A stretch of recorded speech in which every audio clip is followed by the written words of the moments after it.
How's it going, everyone? My name is Min, and today you're looking at the Trading the NASDAQ for Beginners by my group called Tradeism Group. And I made this company on June 15th. And, I'm looking to basically post a video every single day from Monday to Friday until the end of the year. And then, putting all of that in basically one uh, large seminar on, what the market is. And this is going to be like a micro level study as well. It's not going to be a macro level. I don't really know too much about the fundamental analysis portion, but I do know a lot about the technical and then also the price action reading. So if you guys are here for more of the macro level fundamentals, this isn't the video. And I just wanted to let you guys know ahead of time before I jump right into it, because I'm not a guru at fundamentals, but I am a guru at the technical portion. So if you're here to actually learn the technical portion, yeah, feel free to watch it and you might like it. So, anyways, moving forward. So we got following a criteria. Before we jump straight into like candlestick reading and the 5 different scenarios, I have 5 different scenarios for this video, and what exactly happens on each of these charts that makes me get a really strong thesis for a certain trade, or like a direction of the market. So it's like I have a thorough read of like how the market's going to react. One, you actually want to educate yourself thoroughly before even starting with candlesticks. You want to like look into like reading novelties and textbooks about money itself, because right now, you might see money as like something that's really easy to make, or something that's really easy to lose, or it's like something that you're not really good at holding on to. That's something that you want to actually educate yourself on first before actually even having to learn about candlesticks and trading the markets, because without that fundamental piece of psychology and money, usually when you're in a trade and everything, you'll get like affected by like how minuscule that amount of money is. And a lot of people lack that kind of control on like handling themselves, especially if they're losing a lot of money or making a lot of money. So with that in mind, the few books that I actually recommend, that like I've read myself, would be The Intelligent Investor, and by Warren Buffett, and then there's one by Jordan Belfort, Wolf of Wall Street, whatever, and there's one that's called The Psychology of Money. Those are the books that I've read so far, and I feel like Psychology of Money was the one that spoke to me the most. It was really easy, simple read, but it really got helped me understand myself of what I view money as, and hopefully that works for you guys as well. So I'll be setting that up, in the description. So feel free to take a look at that. Purchase it by paper book, whatever you want to do, and then yeah, give it a read, and then let me know how it is in the comments if you guys ever heard about it. So, 2, setting clear goals. So with trading, it's not like an easy path. There's a lot of investors out there that are super enthusiastic and passionate about trading. And then there's also a lot of people that have tried it out but never really jumped into it because they were worried and scared.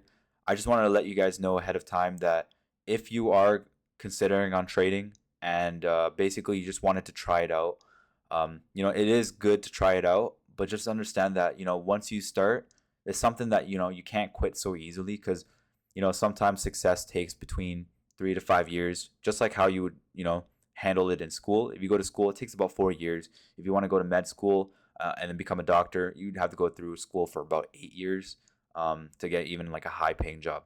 So with trading, it's the same way.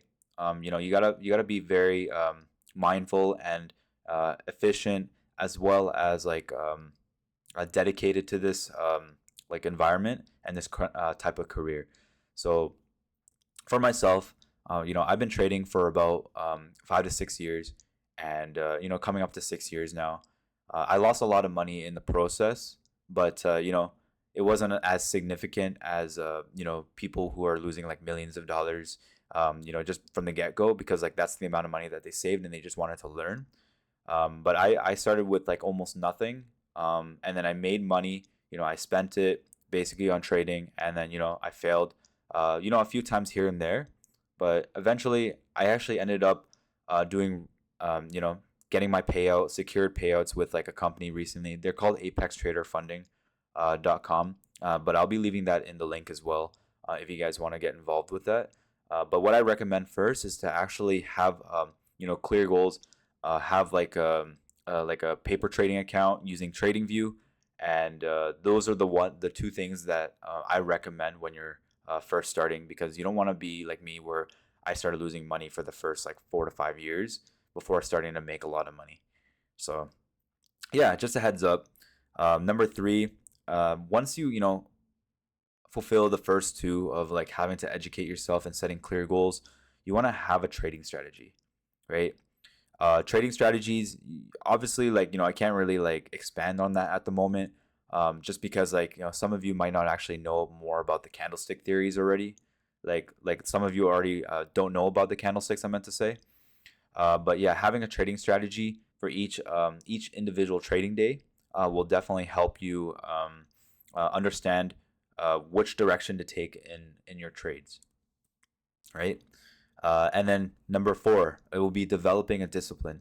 So once you're able to actually find a strategy and you know the direction of the market, having to get into the trade and then having to stick with the consistency of each single trade that you make, whether like the market goes down or it goes higher.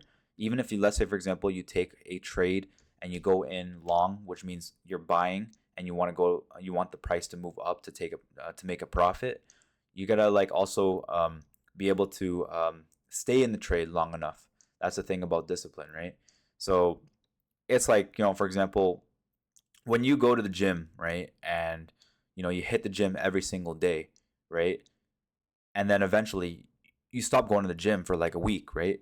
You obviously will lose like a little bit of that muscle that you developed for that whole week, right? This is what discipline is, right? So, for example, me having to take a long trade and me having to hold on to that long trade as long as I can, and then taking as big as a profit as I can, with my target prices in mind, and you know discipline is like, there's so many different ways that you can manage discipline. Really, discipline, for example, would be having to trade every single day consistently, or having to take the appropriate amount of loss every single day, or not being too greedy on the day. Those are things that are like, in the word discipline itself is what it is in trading. And then number five, managing risk, right? So let's say for example you have a $5,000 account, and you're taking a trade in like with all your money, like $5,000 worth of your money. You have to ask yourself, are you managing your risk, right? Are you risking only a small portion of it, or are you risking a large portion of it, hoping to make it big, right? So a lot of traders, like for example myself, back then I used to, let's say for example, have a $10,000 account, and I would put $10,000 into one basket. Like, that's the dumbest thing that I could ever do, right? Like, but borderline, that's something that you're not supposed to do at all. But back then I used to do that, and I didn't really manage my risk well, and of course I lost it all. So to manage risk, let's say for example you have a $10,000 account. For each of the trades that you take, you want to be more like, okay, let's risk about 10% of this account instead. So instead of like using the $10,000 that you have in your account, you've only used $1,000 in your trade. Let's say the trade doesn't do well, but it's not so bad to the point where you're not lost. You haven't lost a lot of money. There's an opportunity for you to get back into the trade with a little bit more, right? And a lot of people, do that. A lot of people don't do that. It's really up to the trader itself. But for myself, here how I manage my risk is that I put a small portion into the trade as my initial investment, so that I understand what the market's doing, so I get a good feel for it. And then afterwards, if I feel like the market's moving in the right direction, I'll jump in with a little bit more. So that's something that I would consider, right? There's also people that manage risk in the way where, um, let's say for example, they put in $1,000 and the trade, they're down like $500. Some people will put like another $1,000 into the market just so that they average out the price, and it makes it easier for them to feel comfortable about the position that they're in. But sometimes it doesn't work out, and they just end up losing all of that as well.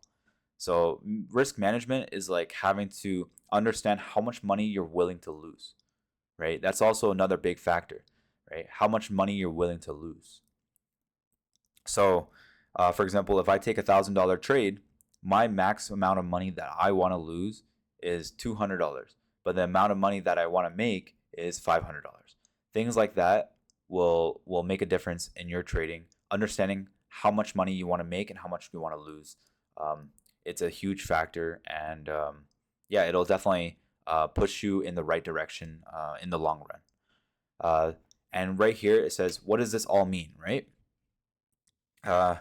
So basically, with the entire criteria of trading in mind, it's candlesticks, right? Now it just comes down to candlesticks, understanding like the theories behind each of the candles, um, and understanding the terminologies, right? And as long as you understand these 5 clear goals, you'll be able to succeed in having to trade the market. So yeah, my next one here is, what are candlesticks? It's very basic. It's going to be the introduction to trading for the NASDAQ, especially. It's for stocks, options, and NASDAQ. It's currencies. It's everything. So it's not just the NASDAQ that I'll be explaining what these candles are for, but I'm going to be breaking it down for y'all. So on your left over here, it's green, and it's a bar, and this is a candle. The reason why they call it a candlestick is because there's a wick on it. It looks like it's like a burning candle, basically. So over here, this is a bullish candlestick, and when the market is green, or when the candle shows it's green, it means that the buyers have overtaken, right, the sellers at that time, right? And then on the right, we have the bearish. Same idea applies on the other side. So with the bearish one, it means that sellers are in control and they overpowered the buyers. So there's not as many buyers in a red candlestick, right? So going back to the bullish one, to the green bar here, basically we have a thing called an open price. So the open price for a candle is like saying, okay, let's say, for example, right now it's 2 o'clock, right? At 2:01 p.m., this one right here is going to open up at this price. Let's say this is $100, right? $100. This price is $100. And it opens up at $100 at 2:01 p.m. Now the price is pushed up higher to 200, and this is $100, by the way. So now we're going to go to $200. Okay, let's be a little bit more realistic. Let's say this is $100. This one is $110. So basically the price moved up $10, right? And then right after 2:01 p.m. passes and it goes to 2:02 p.m., right? This right here closes. So 2:01, the 1-minute candle has closed at this price at $110. So that's how it is. And now the next candle after that is 2:02 p.m. And that's the next 1-minute candle. So that's what a candlestick is, right? And they have like a bunch of different time frames. So by a time frame, it means like the 1-minute candle. This is a 1-minute candle. It could also be a 3-minute candle. So it means that this candle could be comprised of 3 minutes, right? And that's how a lot of traders in the market look at it. That's how they study a candle. They study either by the 1-minute, the 3-minute, the 5-minute, the 15-minute. There's so many different variations of strategies that you can follow, right? For myself, I prefer to use the 1-minute because that's something that I'm comfortable with. So with that in mind, basically open is $100, and then basically on that 1-minute candle, when it closed out, it closed at $110. So that means that the buyers were able to push it from $100 to $110, and they closed it out. Now, the concept of the high and the low here is another theory behind the candle, right? Let's say, for example, the price opened up at $100, right? At 2:01 p.m. and then the price dropped by like $2. This right here will be $98, from $100 to $98, right? It means the sellers were able to push it down, or the buyers were selling down to $98. So the buyers or the sellers, they sold it down to $98, and then basically they bought it back up, and that's how this right here forms. This is called a wick. And that wick is formed because when it opened originally, they tried to sell it to $98 and below, but they weren't able to, and they held the price, and then it pushed back up. So the buyers overtook all the sellers at this value. And basically, we closed out at 110 instead of going lower than $98. Now over here, the high, right? The same idea applies the on the downs, like from this point of view, it also applies to the high. So the buyers were able to push it so high that they pushed it above $110. They pushed it to $112, right? $112. And basically with $112, they were at the high of $112. The sellers were able to push it down, or the buyers sold their position a little bit and it dropped to $110. So from 112 to 110. That's how this wick forms. So that's the the idea behind a bullish candlestick, and then what I look at in terms of the market, and having to understand that. The next one after this is the bearish candlestick, right, where the sellers are in control. So just think of it in the other manner, vice versa. This is the open. So at 2:01 p.m. we opened at this high. It's right here, $100, let's say, right? And over here is $102, right? So the buyers try to push it above $102. They weren't able to. It dropped down. It's at $100 here. It opened up at 2:01 p.m. $100. We sold off all the way down to $90. So $90, this is the close, $90. They try to push it down to $88, which is a low, $88, but they weren't able to and closed it back at $90. That's how a bearish candlestick runs. So if there's any other questions that you have, just join the Discord, and just come in, and basically I'll be able to explain it, or just leave a comment in the video if there's any other questions that you may have regarding this. It is a lot to take in, but there's a lot of content that's free online, and basically I'm just here explaining my thought process on each of these candles before we get into the video. So to move forward, it's going to be a really quick breakdown. These are all the different kind of strategies that candlesticks have, and these are like the names for it. But personally, I don't really follow the name too much. I follow more of like the price and like how the buyers and the sellers are reacting. But these are some of the different kind of patterns that people have formed and have named based on what they saw on the market. But with this, you'll be able to tell what's good and what's bad, and I'll explain each of these patterns here of what it entails, just so that you have like a good idea to like what I'm going to be showing in my next video. Not my next video, but during this video specifically. So spinning tops. Right now you can see that the wicks are pretty big on both sides for the buyer and the seller. This is about 2 minutes, right?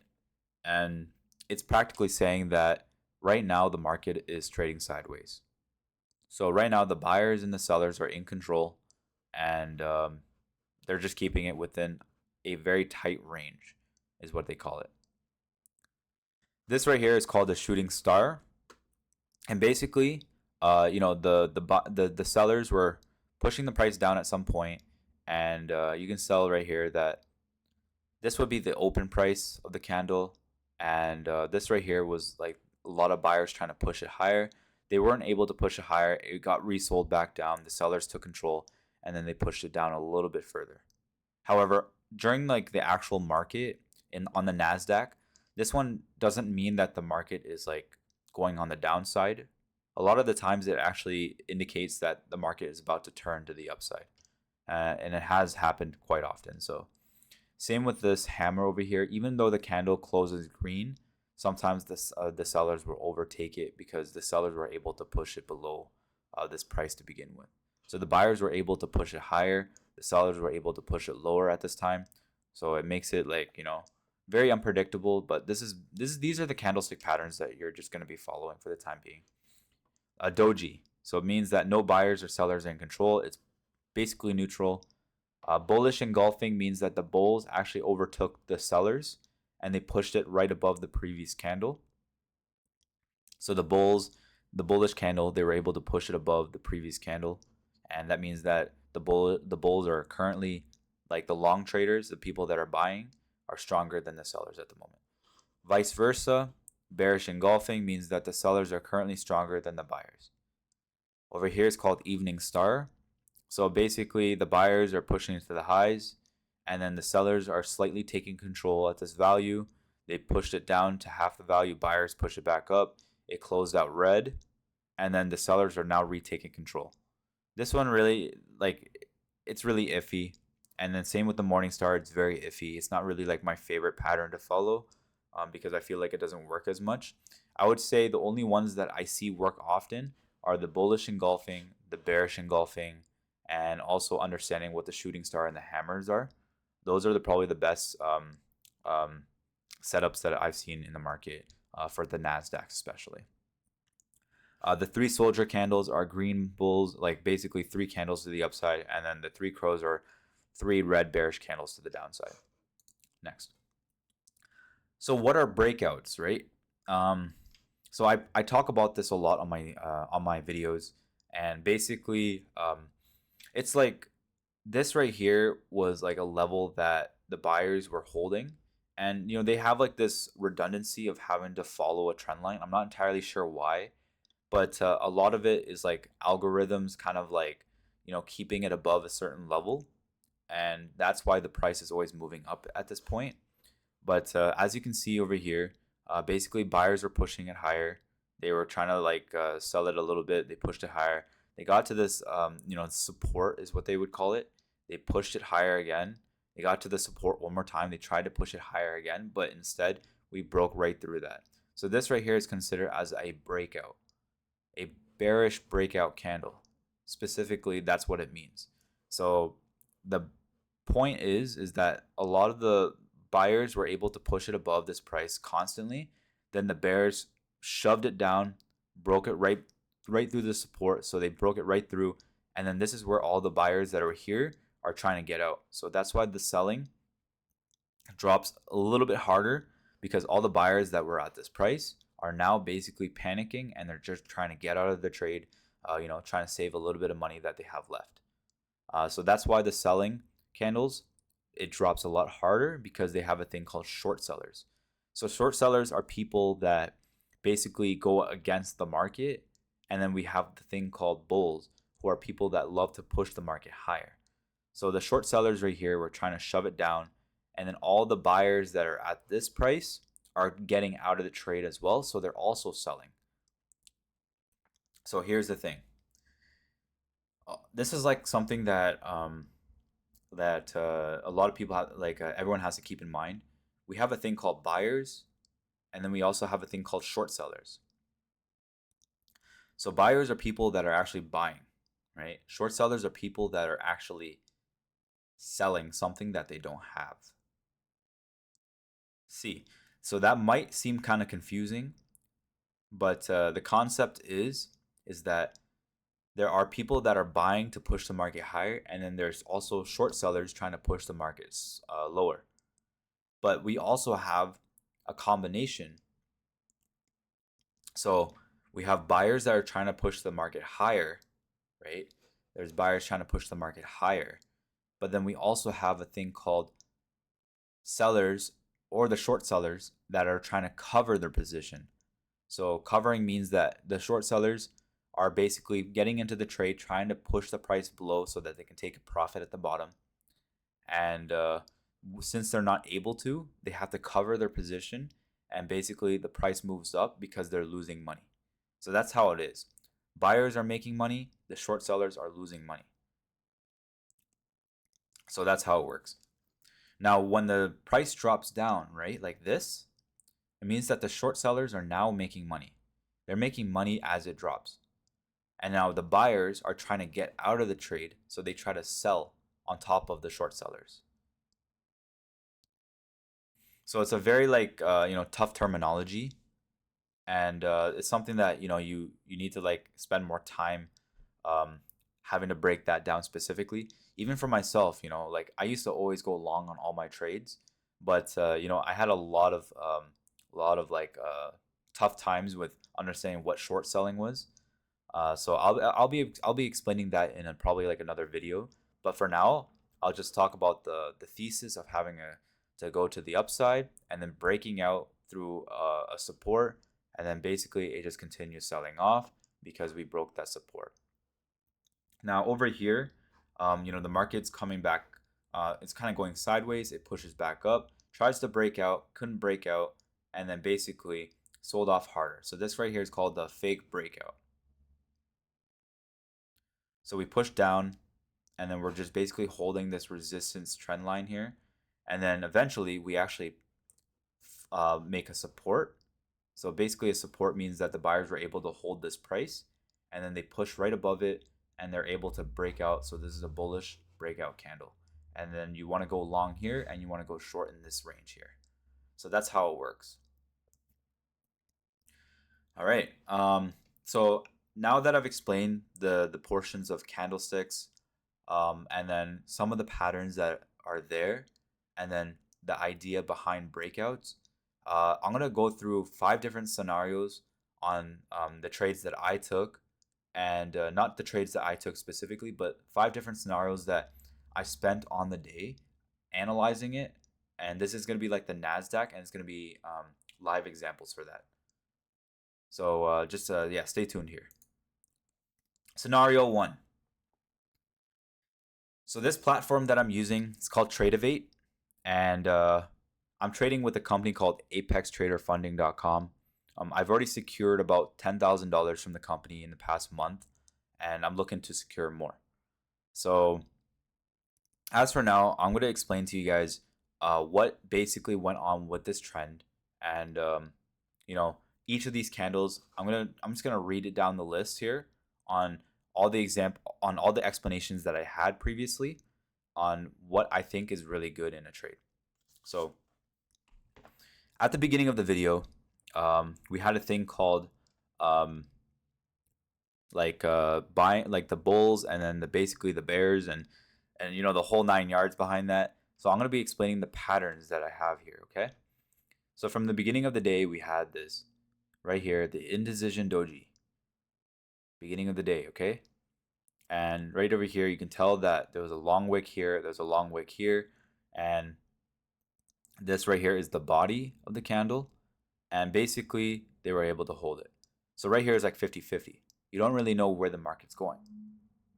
The next candle after that, we got nice strong sellers pushing down to this price, right? And with some buyers trying to push it above, but they weren't able to. Now we actually went much lower, and we pushed down, touching this bottom wick where the buyers were originally. And then eventually on the second dip here, you can see that buyers held it. So we got that hammer right there, right? Buyers held it just a tiny bit. And right over here would be a good, nice, small long trade and take some profits right there.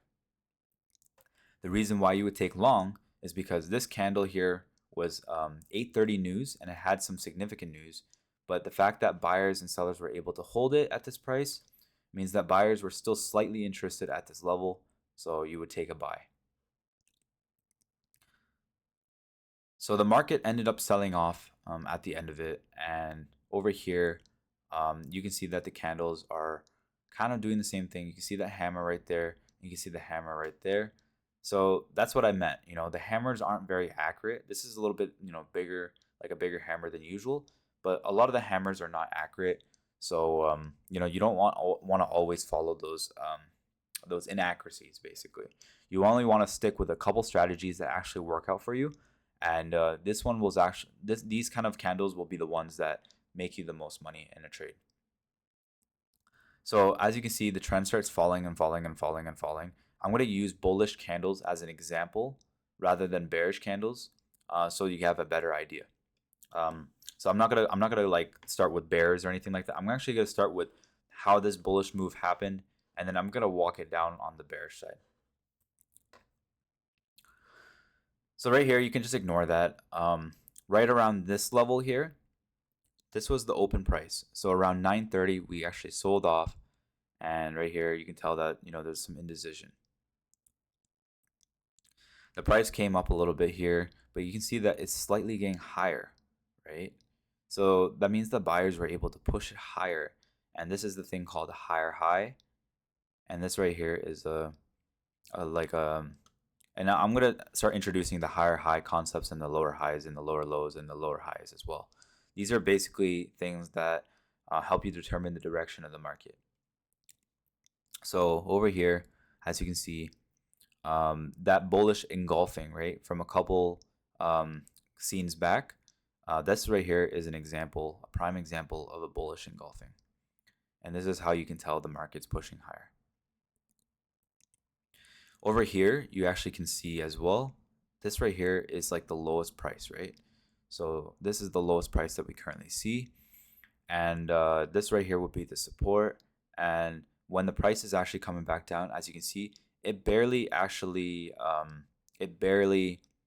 broke below it, and it was able to push higher on this bullish engulfing. So at this point on, this right here is the lowest price. This is a higher low, so HL. This over here is a higher low.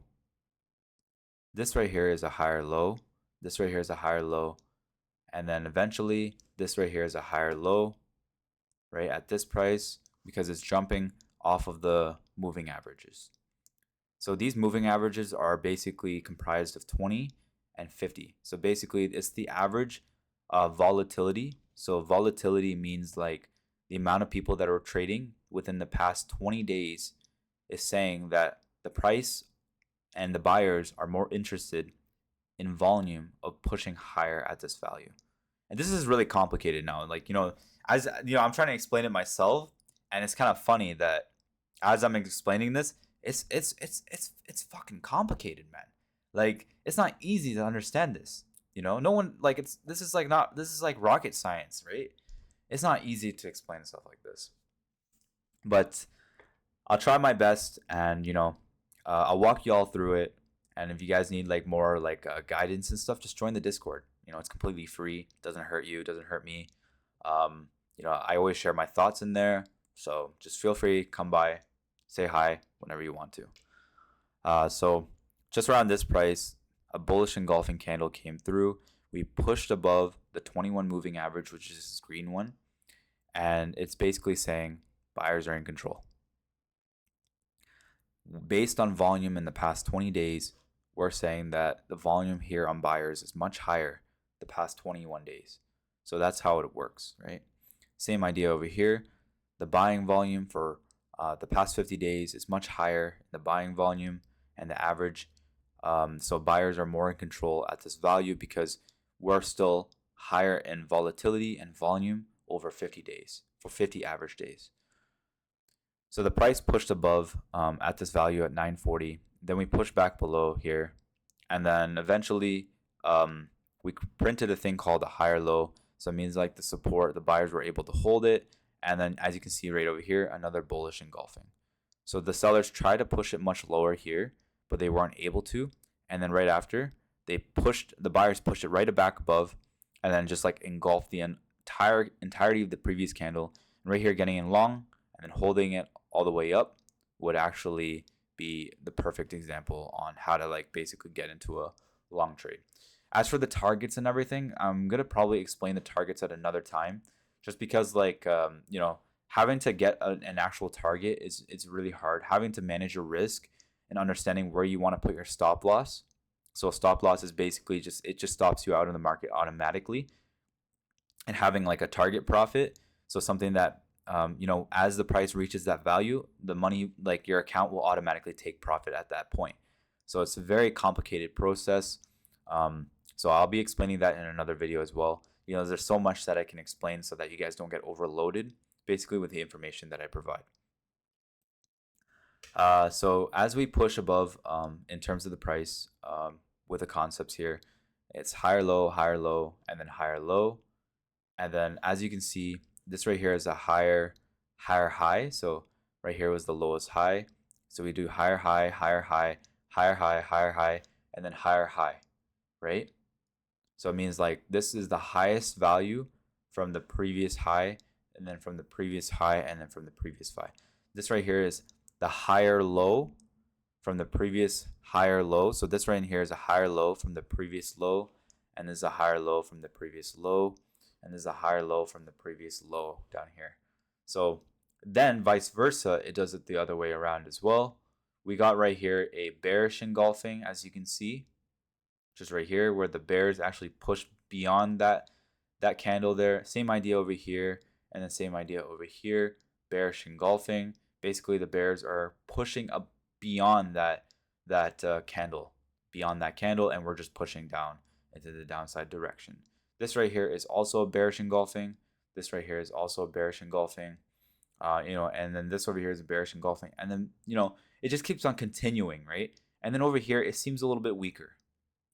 So this is where you kind of start thinking, okay, you know, I want to get in long again, right?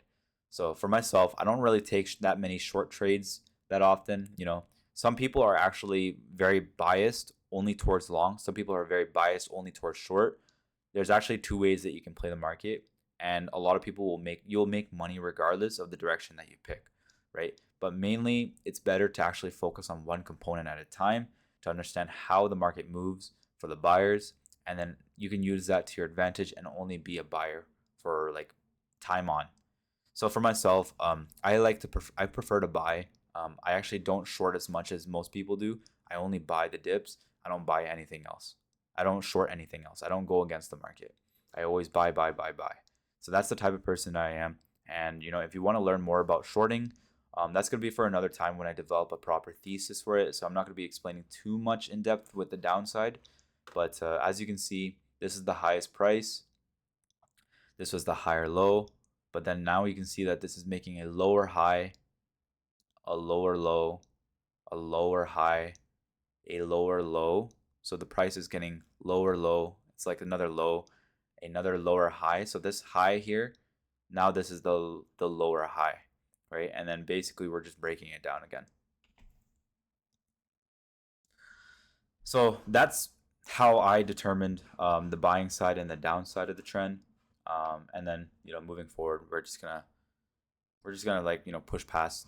We're gonna be looking at the 5 different scenarios, but I'm gonna be explaining basically like the type of trends that you can see in the market on the NASDAQ, especially right here. This is a more of a tough one because you actually see both components. You see a lot of sellers, you see a lot of buyers, you see a lot of sellers, and more sellers down here. On the next one, we actually see more buyers here, a lot of sellers here, a lot of buyers here, a lot of sellers here, a lot of sellers here. Same idea applies here. And then basically with the other scenarios, as you can see, the trend is a little bit cleaner, and it looks like it's more like full bodied. That's because each single day, every trading day, is always gonna look a little bit different. As you can see, if you look at this right here, the bodies looked very like, you know, strong and green, right? These ones are the ones that you're looking at, strong and green, right? But over here, it didn't have that strong and green kind of trending kind of types. Even over here, there's no strong and green trending types. But on the next chart, we got some strong and green trending types with some buyers and sellers, some indecision, strong and green body types, strong and green body types, just more consistent green bases, more consistent red bases, more consistent green bases, more consistent red bases. Same idea, right? And then as it gets over to the right side of the day from 1040, as you can see, it starts getting a little bit more like, yes, the previous slide, right? And then just over here, same thing, previous slide. So some days tend to you tend to see more stronger moves and also much more cleaner moves, which makes it more predictable, but also very risky because like these moves generally move very strong, and you can lose a lot of money out of it. So, but for this kind of scenario, we kind of traded sideways, and that's how the trading day went for that. The next one, as you can see, this one was a shipwreck.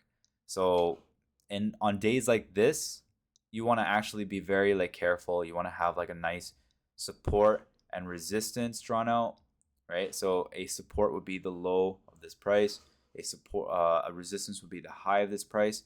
But if you actually pause the video, even like if you pause this video right now and you started to formulate it and you try to break through each of these candles, you'll find yourself having a lot of trouble basically, because each of these candles aren't very predictable, and you'll have days like this quite often. So the best way to actually fight trends like this on the NASDAQ is to just draw out the proper resistance after waiting for the trend to play out for a long time. You want to draw out the proper resistance and then draw out the proper support. And then basically when it gets to that value, you just want to buy the trend and then basically just jump in, look for a trend to the upside, and then the same idea vice versa, jump in, look for a trend on the downside. The price action is going to be very different, but as you can see, it's hard. This kind of day was very hard even for me. Next scenario. So we're going to have the other one basically was considered as a, this one right here was basically a nice V-shaped rally kind of day, right? So you got a nice V-shaped rally and then basically another sell-off, and then vice versa. This one was not much of a V-shaped rally, but this was more of like a trade the trend kind of setup. So you can set up a support right here and then trade that trend. And then on the downside, you can actually put a resistance right at this level and then just buy the breakout. So that's the scenario for that. This one right here, this one is more of like a V-shaped concept. You can also draw a trend line here, buy the breakout. Same idea applies to the upside. But this one is more difficult because it's more steep, right? This trend is a lot more steep to the upside. So you don't want to draw just a trend line to the steepness of it, because most of the time it's not going to respect it. It's just going to keep, it could easily push higher and much stronger even beyond your trend line. And then you might get caught in something. For example, if you draw a trend line right here, you drew it all the way through, and then right here you decided to take a short at this value because you thought it was going to start dumping a lot quicker. Well, I guess you're wrong, because at this price it'll push higher by like 20 or 30 points, and then by that time you'll actually most likely blow up your account. So you always want to be careful on trends that are moving very strong to the upside and very strong to the downside, because you can get caught on it and you can blow up your accounts. This one would be a perfect example for that as well. Draw a trend line. This one was more clear, and this one was more lower risk in terms of blowing up, but you can definitely blow it up because it's very strong to the downside. You could easily draw a trend line here, and then that right there would have been a nice short trade to the downside. This one right here is more complicated. You can't really draw a trend line. It doesn't really make sense even if you drew a trend line. This one was more like hit the support, so draw a trend line on the, draw a sideways trend line, a horizontal trend line, and a horizontal resistance at the top. And that's how you basically would have traded your day for that. Number 4, this one was one of the harder days for the downside. The trend is basically making a lot of lower lows. Right here, lower low, lower low, lower low, lower low, lower low, and basically higher low, higher low, higher low, higher low. This is right here still a higher low. This is a lower low. This is a higher low, lower low, right? It's just based on the current trend. So this one right here could have been within the hour, and you could have just said this was a higher low, this is a higher low, this is a lower low, this is a lower low, and then eventually we made another lower low, higher low, a lower low, lower low, higher low. Right here is a nice trend. You can draw out the trend line, and right when it broke out to the upside here, you can just take long. So that's basically how that is for the downtrend. So 3 different scenarios. And then the last scenario is just an uptrend. So the type of day that only goes up, you can buy the dip very safely, buy the trend here. You can actually set up a trend line, buy the dip, and then basically just hold it throughout the day. So those are the different kind of trends that you're going to be running through quite often. This one's more like a sideways day trend. This one right here is more of a sideways day trend. This one right here is also more of a sideways day trend. And if I'm going too fast, just feel free to rewind, rewatch it, and just pause it and just take a look at how that trend is. This one was more of a downtrending day, and this one was more of an uptrending day. So those are the 3 type of trends that you'll be looking at as a beginner trader for NASDAQ. So just the sideways trends, the uptrends, and the downtrends. Now, to really, finalize and to conclude everything that I had to tell you, it's very complicated for me to explain this process because I, I've been learning for a very long time, and it's very hard for me to like explain it without getting the question from the person that's on the other side. So if you do have a question for me, feel free to let me know, um, and I'll be able to explain it through the Discord. Because like if you provide me like a more specific question of the reason why is I did this and that, I'll be able to answer you more clearly and more simplified. But a lot of the information that goes in my mind now, it's very like um, it's very like washed up together, so it's like hard for me to uh, break it down, for like all my viewers. It's really hard for me to do that. So yeah, if you guys need anything else or you want to learn more, just join in the Discord. My Discord is free. It's free for the time being. I'm looking to expand on this group, and it's not just for like people that are old to trading, but people that are new to trading as well. But yeah, in any case, this other stuff at the bottom here, that's another time you have to. I'll just have to explain that later. So, anyways, yeah, I hope you guys enjoyed this video. I hope everyone enjoyed it, and yeah, if you like it, just feel free to like the video, subscribe, and yeah, just leave a comment if there's any other feedback that you want to give me. Thank you.